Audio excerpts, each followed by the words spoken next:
Hi everyone, welcome to Twisted Dye Kitchen, my fiber journey. Thank you so much for coming. It is episode 18. Can you get over that? It is a very, very cold, icy, snowy day here in St. Louis. We had a very bad ice storm yesterday in the Midwest. So kind of hunkered in, don't have to work today. So that's a good thing. I am in my sunroom. I'm sitting on my couch. So this is a different location. I think I've done one or two from here. As I mentioned, thank you for coming and sitting with me. If you can, hit the subscribe button if you care to do so. If you're a new person, welcome. Everyone's welcome here. I have a lot of knitting socks, and more socks. And then I have my other path, which is my journaling.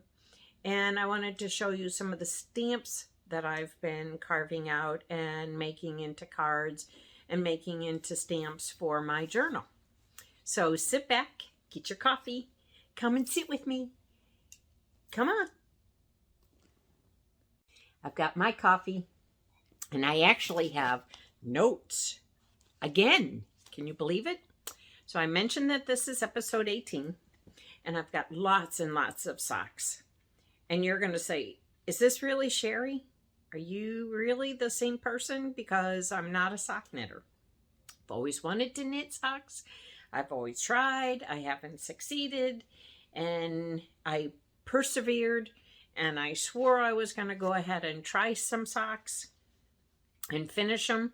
And what I did was I went on one of the podcasts I watched. They mentioned about Arnie and Carlos, and that Carlos had a simple sock pattern. Game changer for me.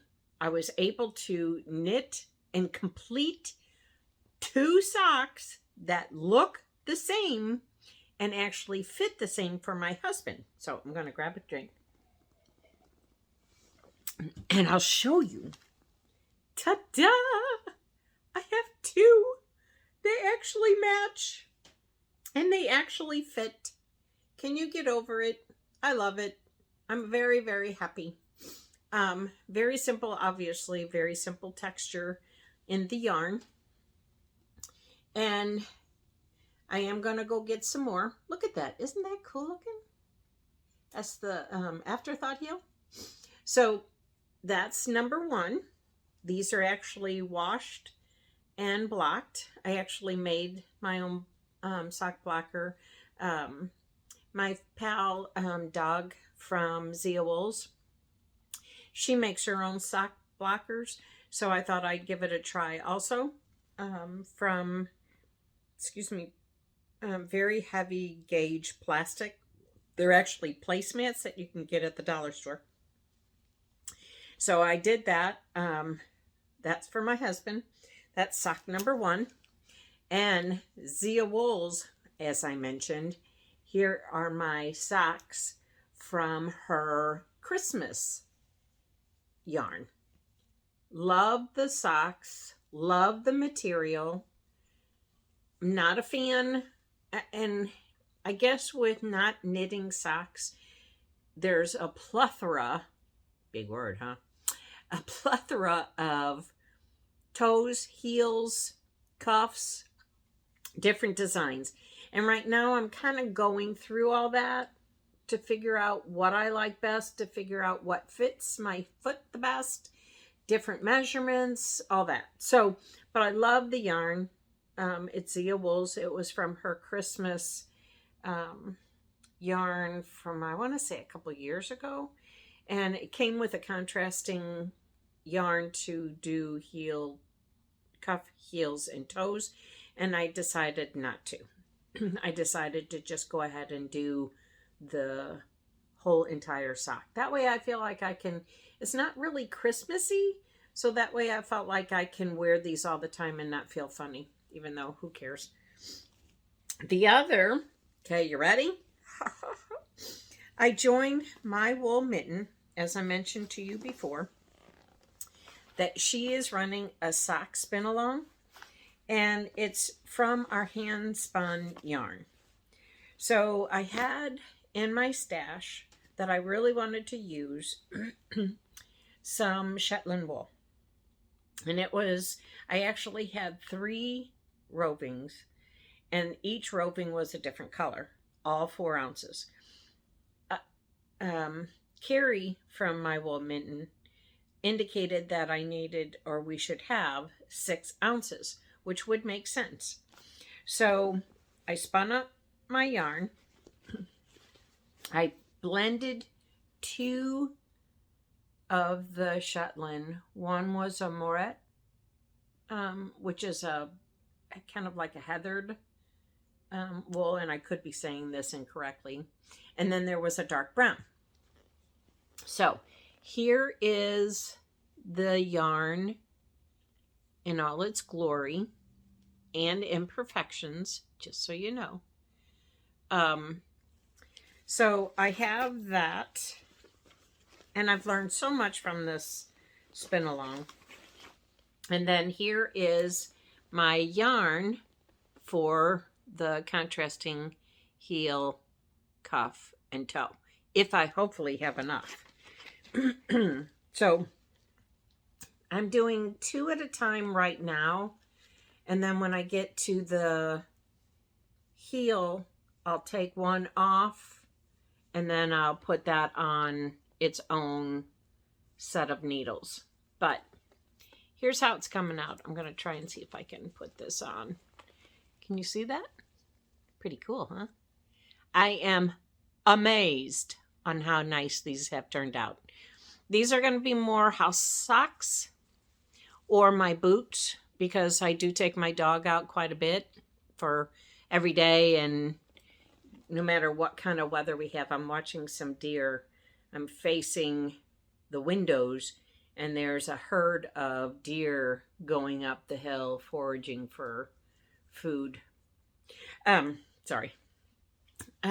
What I learned on this knit, and I'm writing notes on each hand spun project. How I spun the yarn, how it washed, single, double, 3-ply. And originally I thought with the hand spun, how am I going to determine what type of needles am I going to need? So someone mentioned to take the needle gauge, little tool that we have, and put your yarn through the hole to see what needle size would be best to use. Well, when I did that, I didn't realize that the first attempt, let me say this, the first attempt that I did in this section right here, it was really tight and it started to hurt my hands, and I couldn't figure out what was wrong. So I talked to Carrie, sent her a text message through Instagram, and in the meantime, I decided to take that measurement, put 2 strands through a hole, and the 2 strands wouldn't fit through the hole that I originally used, which was a size 3. So I went up to a size 4, and bingo, that was it. That was the game changer. I'm moving right along, and I'm very, very happy with this. Love my orange. So that is the yarn, or excuse me, the hand spun yarns that I'm using. And these socks pattern, this sock pattern is from Kristen Lover. I think that's how you say her name. She has her own podcast, Wool and Vine Yarns. Everyone's, I'm sure, very aware of this. So I'm doing this top down, cuff down, I should say. So hopefully she'll have a better idea of, or a better construction for me with the toes and see if I can have a different type of toe construction. Hope that makes sense. So my next one is I'm involved in the DRK, Andrea Maurer hand spun, and that's the hashtag for Instagram is hashtag spin it to knit it Cal, and it's to spin for her socks, which are called the Everyday Sock. And I'm sorry, I don't have color, but hopefully this will give you a good idea. It's a ribbed sock. And these are actually start from the toe up. So this is, again, a different construction for the toe, and then it goes up through the leg, and then I'm assuming when we get to the heel, there'll be, there's a heel gusset, and then the construction of obviously go up the leg and then do the, I think it's a 2x2, but I'm not really sure. I'm not that far with it yet. So here, so when I spun the yarn, I had roving, and the roving was only 4 ounces. Knowing what Carrie told me, or told us, 4 ounces wouldn't be enough. So I did my calculations after I washed my yarn and found out that I sure enough didn't have enough to do the heel, toe, and cuff. So what I did is I went through my stash and I looked for a basic yarn, because the yarn that I have is very busy, and I wanted to keep the other part, the focus, to be more on the yarn that I spun. So here is the plain yarn. It is worsted weight from, I want to say, Kramer Yarns. I had this in my stash for a long time. And here is my hand spun, which is in perfect time for Mardi Gras, if I can get it done. But it's purples and greens, so it's merino and bamboo silk. And what I tried to do, or what my effect was going to be, was I wanted to do like a spin cycle yarns. I wanted to have barber pulling. Well, because of the bamboo in there, which was mixed throughout the merino, it already created that. So I kind of went through all the efforts of doing barber pulling when I didn't really need to do that. So, once again, here's my setup. Here's my two. This is the toe construction here, which I kind of like. It's a little bit wider down here for the toes, which I really like that. I like how this yarn knit up. And then here's the construction of the foot portion before I get to the heel gusset. So I'm very happy with it. I like how it feels. Again, I did the test of putting two. So here's what I'm talking about. I did this, and then I did this, so that I can put these two through the hole and pick the correct needle size, or the best suited needle size for hand spun yarn. Now, is that correct? I don't know. Is it a good, helpful guess? Yeah, sounds good to me. At least it gives you something to start with. So I'm pretty happy with how this is turning out. So that's my second hand knit, hand spun yarn that I'm really, really very happy with so far, how it's going. Now the needles that I'm using are a size 2. So I have my second set to take off when I get to the heel gusset.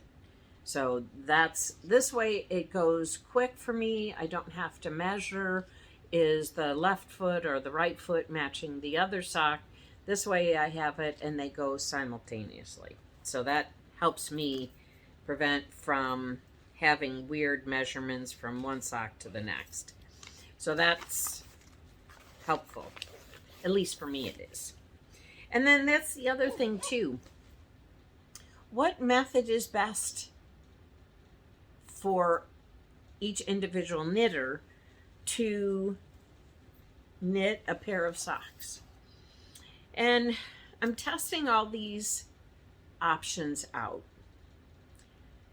Double point needles. Do I like the metal needles? Do I like bamboo needles? Do I like I think it's Susan, let me see if I can get these out again. Susan Bates.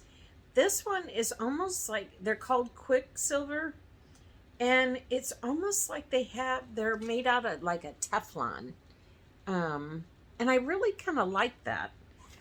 It still allows some type of a slip factor, but it doesn't let them fly off the needle, which I've had many times. And then the other is now deciding what toe and heel do I like. Do I, what form? So I'm still at that experimental stage. And obviously I am such a novice when it comes to this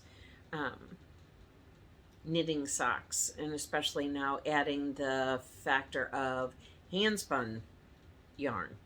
I'm excited because I have a lot of hand spun yarn, and I'd like to try, even if it's just house slipper type socks, at least I'll be able to have some form of understanding of the construction. What can I do best with the socks that I have, the yarn that I have, and what's the best solution.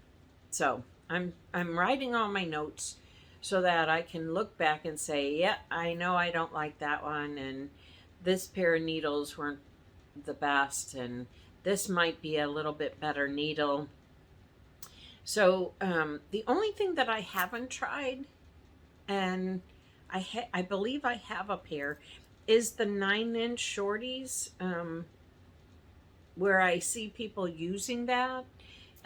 Maybe that might be a solution for when I do the heel gusset or the toes. I'm not really sure. I think I have a pair, or I have one set of needles that way. So I'll see if that's going to be a good fit for me moving forward.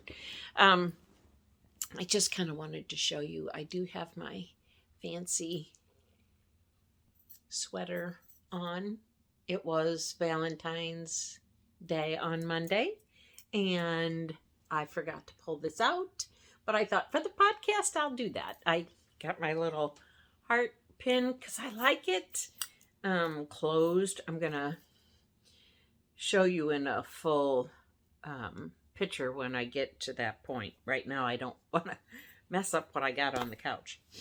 So my next, not sock, but I wanted to let you know there's been such minimal knitting on the sweaters that I've had. I have the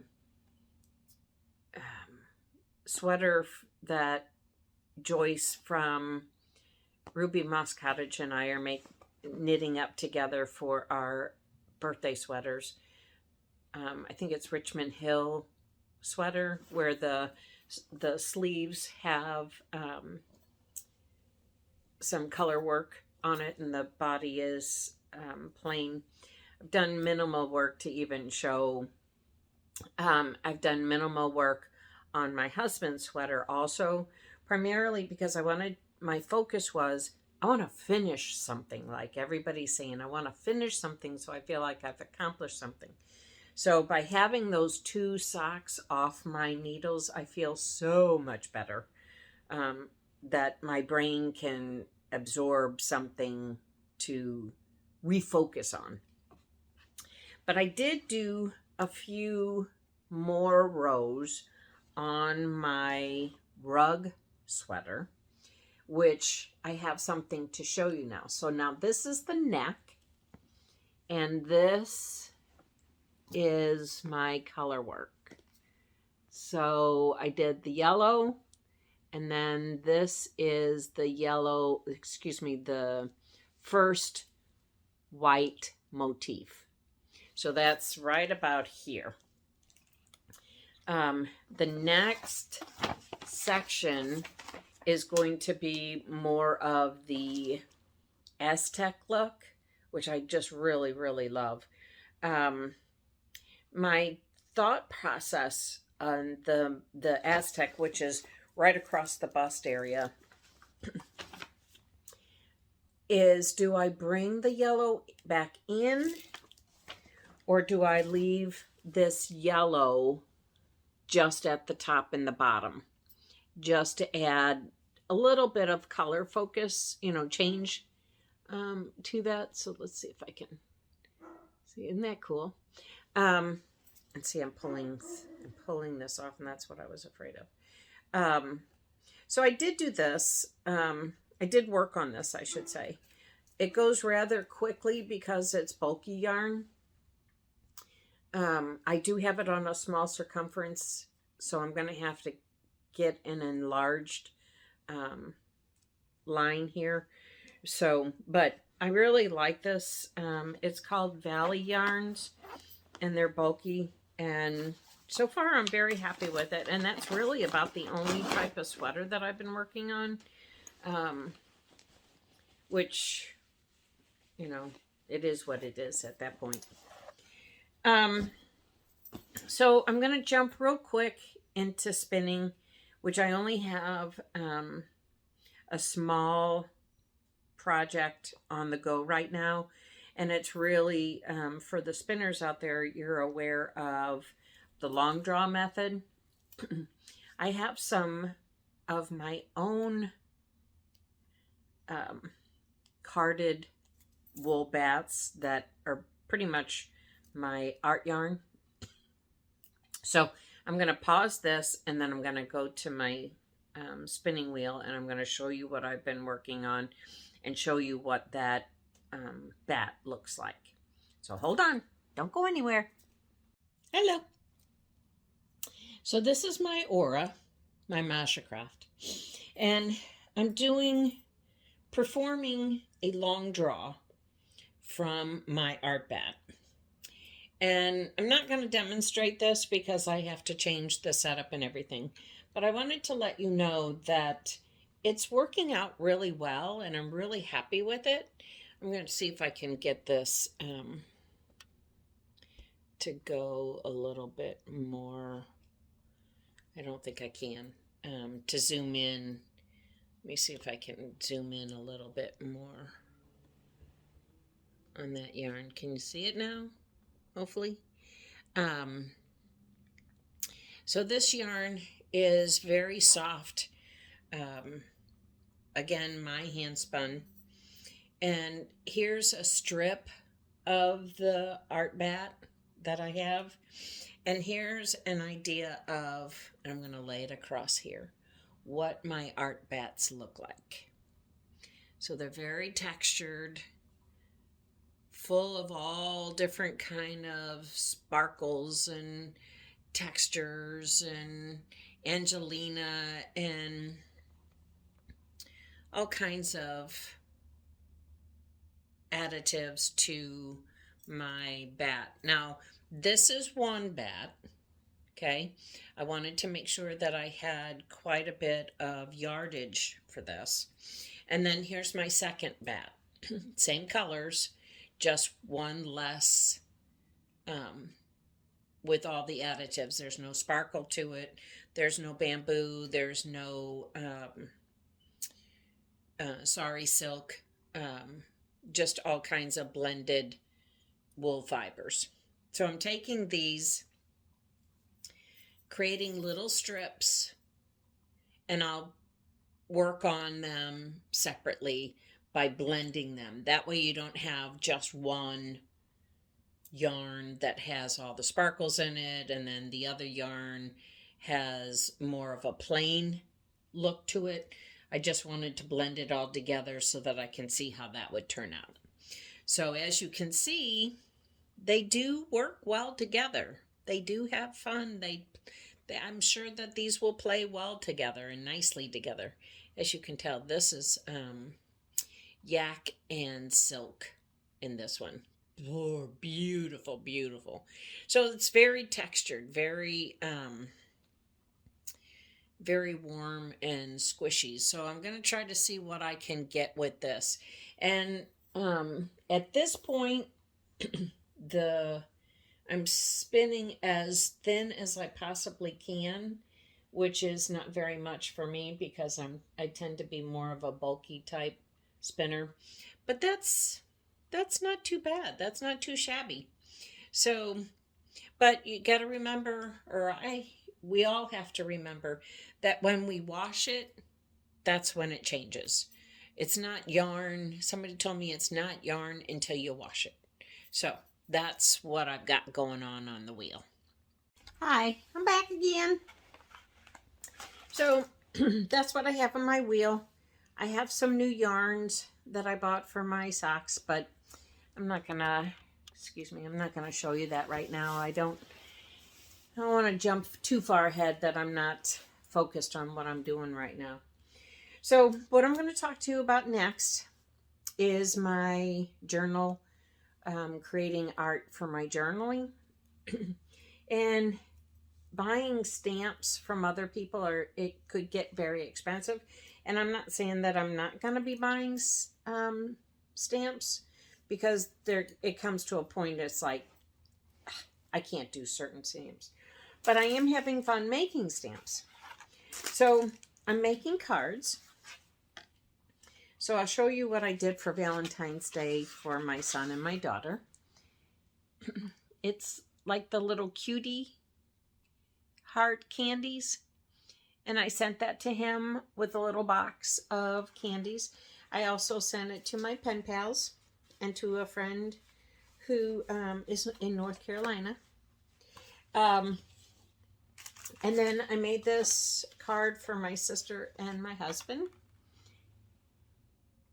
And there's my little insert. So here is my bowl of all the stamps that I've made. So here's my little heart. Here's my little birdie. I don't know if you can see that. My love for botanicals. I'm going to be doing more of my botanical stamps. I love my botanical stamps. And I watched another podcast. I can't remember. But what she did, and I really like that, it makes them look a little bit more professional and give you hand area to press or make the impression. And what she did is she took little pieces of wood, whether it be like a linoleum flooring or something that had some substance, and she applied carpet tape, double-sided carpet tape, and put that on the back, and then put the board on top so that you could have some area to apply pressure. Because when you have pieces like this, it doesn't give your hand enough room to allow the pressure. So here's how I start. I'll draw. Let's see if I can do this. I'll draw on a piece of paper my ideas. See, there's a heart, and there's some flowers, and I hope you can see these. some of the flowers that I have. And then when I get finished, I'll make an impression on my paper.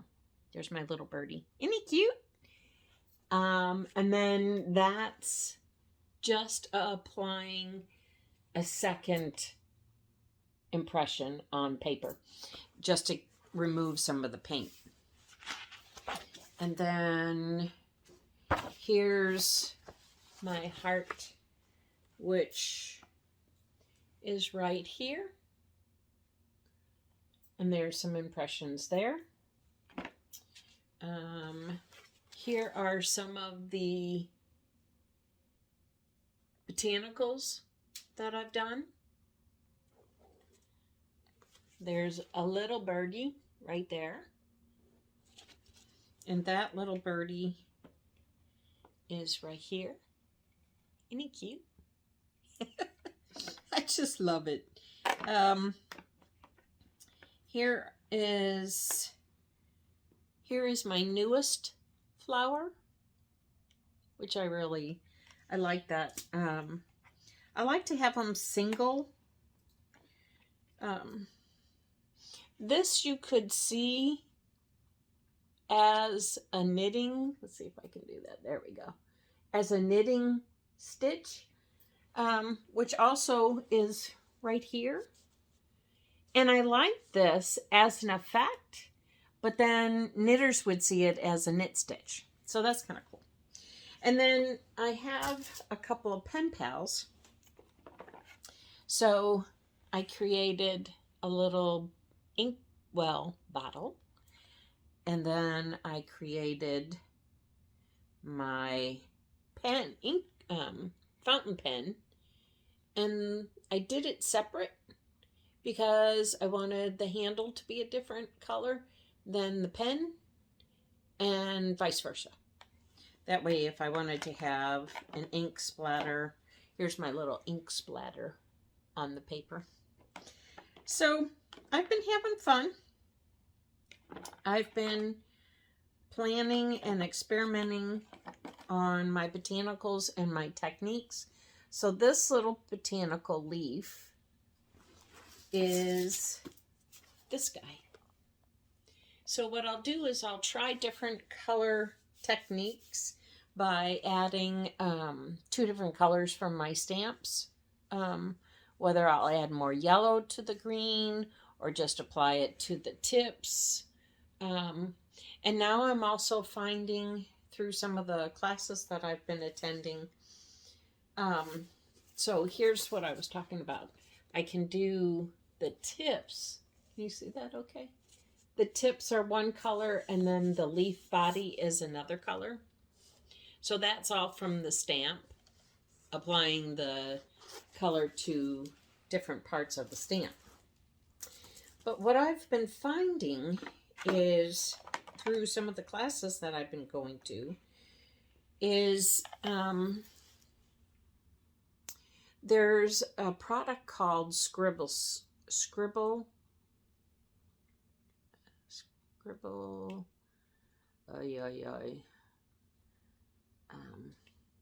it's actually a watercolor crayon. Scribble, I can't think of the name of it. It's by Dina Wakely, Dinawhakley. I think that's what it is. But scribble sticks. Ha! Knew it. They look like crayons. And if you wet your rubber stamp and then you apply the scribble stick or watercolor crayon to an area that you want to color differently, and then you apply that, make your impression and pull it off, it almost has like a watercolor effect. Super excited to give that a try. I'm probably going to be purchasing that this weekend, so I have something to play with. But this gives me great joy. I tend to like working with my hands a lot. I worked for an eye doctor for 6 years. And you're probably going to say, what does that have anything to do with? Working with optical glasses, I worked very tightly and tedious on tightening screws, adjusting nose pads, adjusting the bridge of the nose or the temples, and all that gave me this, I guess, fine motor skill with my hands. That's why I liked applique, because it required a lot of hand skill and tedious work. I tend to really like that. So what I've been doing is I started off small, which is probably a very challenging way to start. But I started off small with my projects. Say, this is really small. This little guy is very small. So what I'm now doing is I'm going larger. And I'm going to go see if these larger stamps will, with the different techniques like the scribble sticks, water crayons, if that's going to give me the look that I want. I want to keep it artistic, but I also want it to have some playful processes. Here is the tool. It's a Speedo tool. Sorry. Not a Speedo, it's a speed ball. That would be a terrible sight to see. Speedos. So you remove the end, and all your extra tools are saved in there, and then it keeps it nice and tidy. So I went and got a different brand, no name brand basically, and you basically get what you pay for. The tools weren't sharp, which then creates problems when you're trying to cut through rubber. And I wasn't happy with my results. So I went ahead and invested, which isn't all that much more, but I went ahead and invested in the Speedball line. And I'm happy that I did, because now I'm able to accomplish these challenging designs of narrow veins. There's my ink well. There's my design for my fountain pen. So you use the internet for all different kinds of ideas, thoughts, and obviously not copying. But here's some more concepts, more ideas that I had. Those were my Christmas cards. So I'm having a lot of fun with this. And I use a lot of these stamps in my journal. I'll put the artwork in replacement of a stamp that I would have used from somebody else, or the washi tape from, another source. So I'm trying to incorporate my own designs into some of these rubber stamps. And I love botanical. I'm trying to think ahead and go to... my son lives in New York, so I like to send him little handmade cards. It's always fun to get something in the mail that isn't a bill. I do have a couple of pen pals that I write to, and I add those embellishments to my plain letterhead, or letter stationery. So I hope you enjoyed that. It's a little off spurt from my knitting, but it gives me a little playtime, and it allows me to focus on nothing else but that. With COVID comes a lot of stress, a lot of challenges in our lives as we all go through. And finding a path of different type of artwork is just kind of therapeutic for me, at least for me. And I hope that you enjoyed it. I hope that you find something that provides you that a little escape from reality and allow your other side of your brain to have some fun. Um, it's enjoyment. I can truly say that. So until then, until I talk with you next time, please take a few minutes and enjoy. Bye-bye.